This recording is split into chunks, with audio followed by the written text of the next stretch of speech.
صلوا على النبي ويلا بينا نبدأ الحكاية. أنا اسمي حسناء، بتبتدي حكايتي من زمان بعيد قوي. بعد ما ماما تتجوز بابا بتكتشف ان هما الاتنين مش مناسبين لبعض. بتقرر ان هي ما تكملش معاه. بابا بيحبها جدا ويرفض ان هو يطلقها.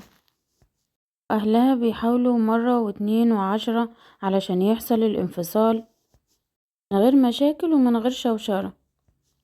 لكن ابويا بيقول بشكل صريح ان هو بيحب امي واستحالة يبعد عنها.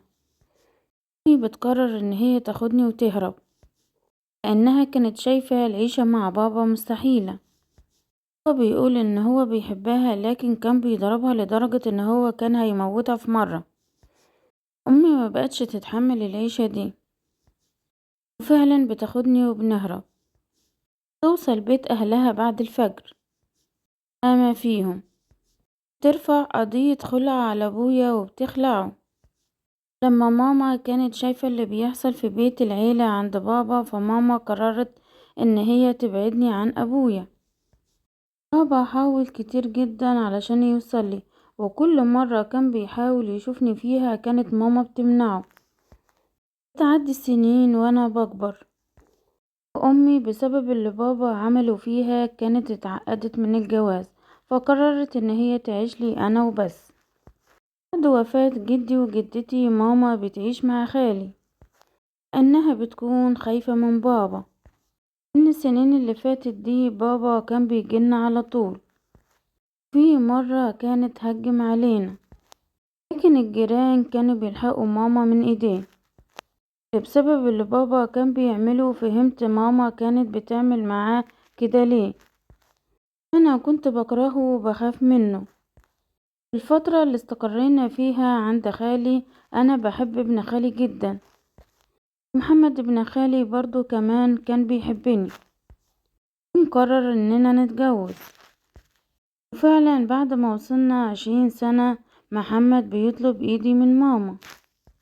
امي بتوافق على طول لان هي عارفة قد ايه انا بحب محمد ومتعلقة بيه. نقرا فتحتنا وبنعمل خطوبة كبيرة جدا نازم فيها ناس كتير. للأسف بابا بيجي وبيبوظ الخطوبة. اي حاجات كتير قوي بوظها لي في حياتي. اليوم ده بتحصل مشكلة كبيرة جدا. بابا بيكون جاي وجايب رجالة معاه عشان ياخدوني بالعافية. هو بيفضل يزعق وصوته كان عالي جدا. فضل يقول لخالي مش هتجوزه بنتي غصب عني. كفاية ربطوها طول السنين دي بعيدة عني. خالي كمان بيزعق مع بابا وبيقوله حرام عليك اتقي الله في بنتك. بنت كانت تخاف من اسمك مش بس من شكلك. بعد عننا بقى وسيبنا كان يوم اسود يوم ما دخلت بيتنا. بابا بيبص لماما بغل قول لها والله العظيم لا خد بنتك غصبا عنك. هندمك على اليوم اللي خدتيها وفكرتي تهربي بيه. بعد ما يقول لأمي الكلمتين دول بياخد الرجالة وبيمشي. ندخل جوه البيت واحنا زعلانين من اللي حصل. ماما بتقول لمحمد مش هينفع حسناء تروح الجامعة. خايفة عليها اليومين دول ابوها بقى يسهر كتير قوي. وعلشان انا عشرت البني ادم ده وحافظاه كويس فهو ناوي على الشر. محمد بيقول لماما ما تخافيش يا عمتي حسناء دي روحي. محدش يقدر ياخد مني روحي غير على موتي. ماما بتطبطب على محمد وبتقوله ربنا يحميك يا حبيبي. ايام بتعدي وانا بقعد فترة طويلة في البيت من غير ما اروح الجامعة. وبفضل اتحايل على امي وبتحايل على محمد علشان اروح ان فاتني محاضرات كتير جدا. محمد بيوافق ولكن بيقولي علشان تروحي الجامعة انا اللي هوديكي واجيبك. ممنوع تخرجي من باب الجامعة غير لما تتصلي عليا. قلتله خلاص ماشي اتفقنا وفعلا محمد بقى يجيبني ويوديني كل يوم. اداني بالظبط حوالي 10 أو 11 يوم. الفترة دي انا ما شفتش بابا ولا حتى لمحته. في يوم خلصت محاضراتي وفضلت اتصل على محمد علشان يجي ياخدني اني كنت تعبانة جدا. فضلت اتصل عليه كتير جدا لكن هو مردش عليا. بعد شوية اتصل عليا وقال لي خليكي عندك يا حسناء، انا خبطت العربية شوية وهجيلك. قلقت جدا عليه وقلبي اتقبض وقررت اخرج واروح له. بعد ما خرجت من الجامعة بشوية حسيت ان في حد شكني في دراعي. بعد ما اتشكيت في ثواني حسيتش بنفسي، كنت عاملة زي ما اكون شاربة حاجة دايخة لكن واعية. واحدة سندتني وركبتني عربية. لما دخلت العربية ما حسيتش بنفسي ونمت. فتحت عيني لقيتني نايمة على سرير. فضلت انادي وقلت يمكن اي حد يسمعني يقولي انا فين او بعمل ايه هنا. بصيت لقيت باب الأوضة اتفتح. بصيت لقيت بابا داخل وداخلة معاه جدتي وعمامي وعماتي. كان في منهم اللي فرحان بيا وكان في منهم اللي بيمثل الفرحة. سلموا عليا وباسوني وبابا اخدني في حضنه. زقيته وقلتله انا عاوزة امي، انت ازاي بتعمل حاجة زي دي؟ جدتي زعقتلي وقالتلي انت بنت عديمة الرباية، في حد يقول كده لابوه؟ ابوكي بقاله 20 سنة بيدور عليكي وعاوز يرجعك لحضنه، ازاي اول مرة تشوفي ابوكي تعملي معاه كده؟ قلتلها ده انا مش اول مرة اشوفه، وبعدين انت عمالة تغلطي فيا وتتكلمي معايا كده ليه؟ انا عاوزة امي، انا ما بطلبش منكم المستحيل. ابويا بصلي وقالي امك دي اعتبريها ماتت من النهاردة. البيت اللي انت فيه ده بيتك ودي مراتي ودول اخواتك. النهاردة في حاجات كتير قوي هتتغير. بصيتله وقلتله انا مش عاوزة اغير اي حاجة من حياتي. انت كنت فين اصلا علشان تيجي فجأة كده تغير لي كل حاجة؟ هو ده اللي عندي، واعملي حسابك كلها يومين وهيتكتب كتابك على ابن عمك. اول ما قال لي الكلمتين دول قلبي اتقبض وفضلت اعيط واصوت وقلتله لا انا بحب خطيبي. قال لي لا يا حبيبتي ده كان زمان، ما وافقتش على الخطوبة دي، وطالما انا مش راضي عنها استحالة ده يكون جوزك. انتي بنتي البكرية ولازم افرح بيكي واجوزك العريس اللي عاجبني انا. قلت اقول لا واعيط يمكن اصعب من الموجودين ويخرجوني من اللي انا فيه، لكن لقيت واحدة من عمات ابويا بتشكك فيا وفي شرفي. قالت لي بكل بجاحة اكيد انتي بتعملي ده علشان غلطتي مع ابن خالك، علشان كده عاوزة تتجوزيه غصبا عن ابوكي. في الوقت ده انا انهارت من العياط وحاولت ان ادافع عن نفسي لكن الكل كان ضدي. حتى ابويا صدق اهله لقيته بيقول لهم مش عاوز كلام كتير، كده كده دخلتها هتكون دخلة بلدي. كلهم فرحوا قالوا له ايوه كده علشان تقطع على سنة الناس اللي عمالين يتكلموا عليك وعلى بنتك. طبعا انا ما كنتش فاهمة اي حاجة، ولا فاهمة يعني ايه دخلة بلدي، ولا فاهمة يعني ايه بيتكلموا على ايه. بعد شوية جت ماما وخالي علشان ياخدوني، لكن ما قدروش على بابا ودي كانت حاجة شبه مستحيلة. ابويا طبعا كان في وسط اهله، غير السلاح اللي كان موجود معاه في كل مكان. ابويا دخل عليا كان ماسك سلاح في ايده وقال لي انا هقولك كلمتين ملهمش تالت، انتي هتخرجي تمشيهم الا وهقتلهم قدام عينيكي. خفت من تهديده الصريح، وافتكرت كمان لما ماما كانت بتقولي لما ابوكي كان بيهدد بحاجة كان بيعملها. وقررت ان انا اخرج واقول لماما وخالي ومحمد ابن خالي ان انا مش هروح معاهم. محمد ابن خالي زعل جدا، لكن امي وخالي كانوا فاهمين انا بقول كده ليه. مسك ايد امي واخدها بالعافية. امي كانت ماشية معاه وهي عمالة تعيط. قلبي كان بيتقطع عليها لكن كنت خايفة عليهم جدا. تعدي الايام وانا ولا باكل ولا بشرب من الزعل. هي كل مرة كان بيدخل فيها كان بيخليني اكرهه اكتر. كان اسلوبه معايا جاف وطريقته وحشة، دايما كان بيغصبني على حاجات انا مش عاوزة اعملها. تعدي الايام وفي يوم مرات عمي بتصحيني بدري وبترمي عليا فستان وبتقولي اجهزي علشان النهاردة كاتبة كتابك على محمود ابن عمك دخلتك.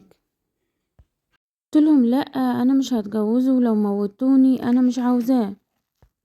ابويا دخل عليا وفضل يهددني وقالي لو ما اتجوزتهوش انا هروح اقتلك محمد ابن خالك، جيبلك صورته وهو سايح في دمه.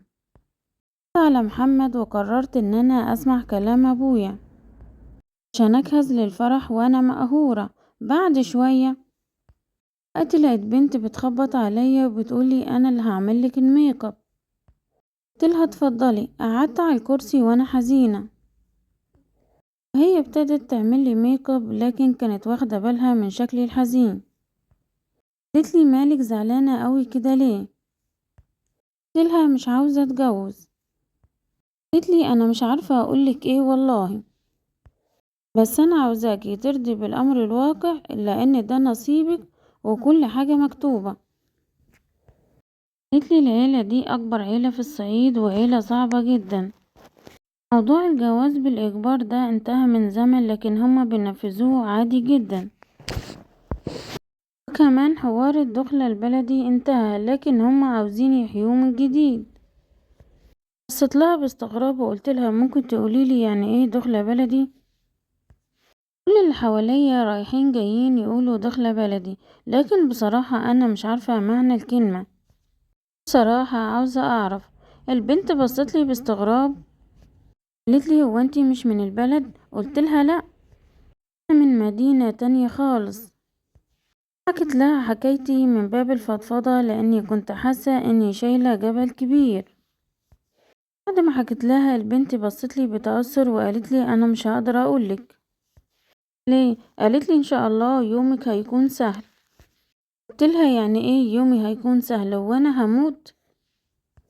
قلتلها لا انتي مش هتموتي ولا حاجة. بعد البنت ما خلصت الميك اب قمت لبست الفستان وكنت متوترة جدا، وكل ما الوقت بيعدي كنت بتوتر اكتر. بابا طلع خدني من الأوضة ونزلني الفرح اللي كان قدام البيت. قعدت على الكرسي ومحمود جه قاعد جنبي، كتبنا الكتاب على طول. الكل فضل يهيص ويرقص. وبعدين بابا قال لمحمود يلا. محمود مسك ايدي وقال لي يلا نطلع. مشيت معاه. انا مرعوبة لان كان عندي خلفية عن ليلة الدخلة، لكن ما كنتش اعرف ان في دماغي حاجة واللي هيحصل ده حاجة تانية خالص. اول ما دخلنا الشقة لقيت ناس كتير قوي دخلوا معانا، من ضمن الناس مامة محمود وعماتي وجدتي. احنا دخلنا اوضة النوم وهم قعدوا في الصالون. لما محمود قفل باب اوضة النوم قلتله هم هيفضلوا برا؟ قال لي ايوه. قلتله بس ده ما ينفعش. قال لي لا ده بينفع عندنا. قلتله بس انا مش هقبل بحاجة زي دي. قال لي بقولك ايه، ده المفروض يكونوا معانا في اوضة النوم، بس انا علشان عارف ان انتي مش هتتحملي ده خليتهم يستنوا برا. يلا علشان الناس مستنية تحت. قلت له باستغراب وقلتله الناس مستنية ايه؟ قال لي لازم نثبت للناس ان انتي شريفة وما عملتيش اي حاجة غلط في حياتك. قلت له انت اتجننت؟ ايه اللي انت بتقوله ده؟ قال لي انا مش بقول كلام مش فيكي، الكل بيتكلم عليكي من ساعة ما جيتي. لازم نأكد للناس ان انتي تمام وما فيكيش اي حاجة غلط. حاولت ان انا اخرج من الأوضة لكن هو مسكني جامد جدا وكتفني. كل ما يقرب مني كنت بصوت وبزق فيه بكامل قوتي وفضلت انادي على ابويا. كنت بقول يا بابا تعالى الحقني لكن بابا ما عبرنيش ولا حتى طلع شافني فيا ايه. محمود كان عامل زي الحيوان بالظبط، كان عاوز يخلص علشان يثبت للناس ان هو راجل. ما كنتش فارقة معاه خالص لان هو ما كانش بيحبني ولا كان عاوزني اصلا. بعد شوية وقت بعد عني، مسك منديل ابيض وحط فيه شرفي، واول ما خرج من اوضة النوم كل فضل يزغرط. محمود نزل لابويا واداله المنديل. هي فضل يزعق بصوت عالي ويقول أنا بنتي شريفة، أنا بنتي طلعت عفيفة. الناس فضلت تسقف وتهيص وفضلوا يزمروا ويطبلوا. آخر كده شغل جهل في جهل. بعد ما أبويا يلف في القرية كلها يطلع علشان يطمن عليا، أنا ما بكونش طايقة شكله ولا حتى بتكلم معاه ولا حتى ببصله. أبويا بيمشي وأنا بحاول أتأقلم على حياتي الجديدة، لكن للأسف محمود بيكون نسخة من أبويا، بيضربني وبيعاملني بطريقة صعبة. ولما اشتكيت لبابا، لما اشتكيت لأبويا وقلت له محمود بيضربني، قال لي عادي، كل الرجالة بتضرب مراتاتها. افتكرت كل كلمة ماما بتقولها. ماما ما ظلمتش بابا وان بابا كان وحش فعلا. لو انا استمريت مع العيلة دي اكيد هموت بالبطيء. قررت ان انا اعمل زي ما امي عملت زمان، لكن المرة دي قررت اهرب قبل ما اخلف. فعلا ابتديت ان انا اخطط من غير ما اي حد يكشفني. اليوم اللي انا نفذت فيه خطتي جهزت كل حاجة خاصة بيا في شنطة. استنيت لما كل البيت نام وفضلت اجري. ركبت عربية وطلبت من السواق ان يوصلني لحد محطة القطر. لما وصلت المحطة فضلت مستخبية لحد ما القطر جه. ركبت القطر بسرعة. كنت حاسة ان انا في امان، بس كنت برضو خايفة. فضلت برضو مستخبية لحد ما القطر جه. ركبت القطر بسرعة برضو كنت خايفة. فضلت برضو مستخبية لحد ما القطر وصل. رحت لأقرب كشك واتصلت على محمد، ان ما كانش معايا تليفون.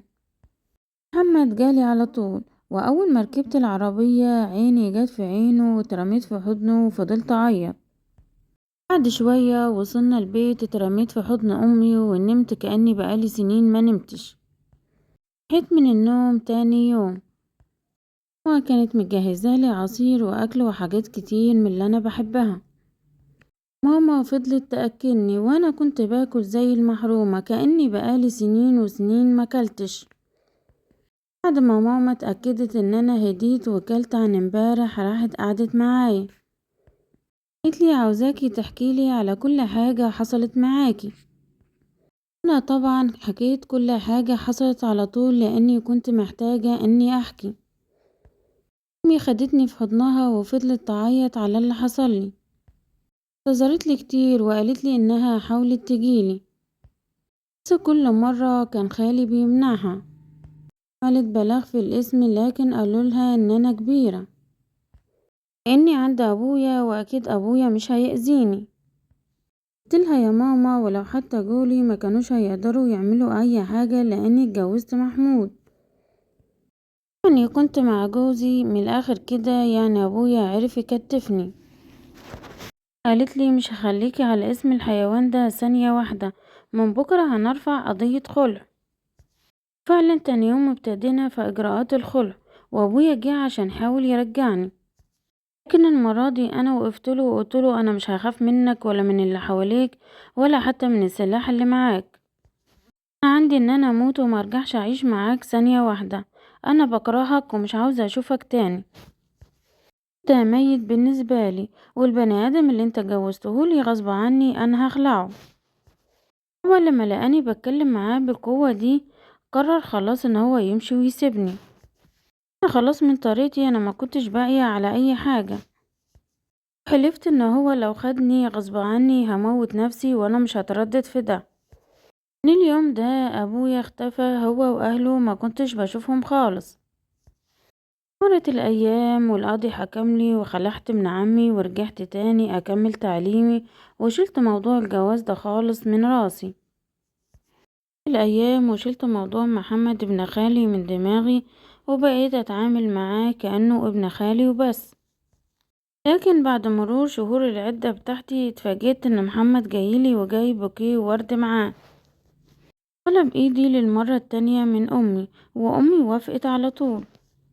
هضحك عليكم، انا فرحت جدا لكن من جوايا مكنتش حابة ده، لان محمد كان طيب جدا، قال ان هو يتجوز بنتي يكون هو اول راجل في حياتها. قررت ان انا اتكلم معاه واتصلت عليه وقررنا ان احنا نتقابل. اتفقنا على الميعاد والمكان واستأذنت من ماما ورحت علشان اقابله. اتكلمت معاه على طول من غير اي تردد وقلتله بصراحة: انا اول ما وعيت على الدنيا كنت بحبك انت، وجوازي من محمود عشان احميك. غير كده كان عندي استعداد ان انا اموت وما اتجوزهوش عادي، علشان بحبك عاوزالك الاحسن. انا ما بقيتش انفعك، مش تعلق حياتك عليا. يا ريت تشوف لك واحدة تكون مناسبة لك اكتر مني. محمد بصلي وابتسم وقال لي: هو الكلام اللي انت بتقوليه ده من ورا قلبك؟ قلت له: ايوه. قال لي: عامة انا عاوزك انتي، حتى لو فيكي ايه عاوزك، وبالنسبة للي حصل لك انا هعتبره مش اصلا. احنا ولاد النهاردة يا حبيبتي، وانا ما اقدرش اعيش من غيرك. اكتر من كده كفاية علينا بعد، وانتي اتجوزتي ورجعتي لي تاني علشان مكتوب لنا ان احنا نكون لبعض. يعلم ربنا مستحيل علشان ارجعك لحضني. الوقت ده كانت كل حاجة ضدي، يمكن علشان كان اللي حصل ده مكتوب. فضلت اتكلم انا ومحمد كتير جدا لحد ما اقتنعت ان احنا نتجوز. رحت البيت وانا فرحانة وحكيت لماما على كل حاجة حصلت ما بيني وما بين محمد. بتفرح جدا وبتتصل على خالي، نتجمع كلنا وبنتفق على كل حاجة. بتعدي الايام على طول وانا ومحمد بنكتب كتابنا وبنعمل فرح كبير جدا.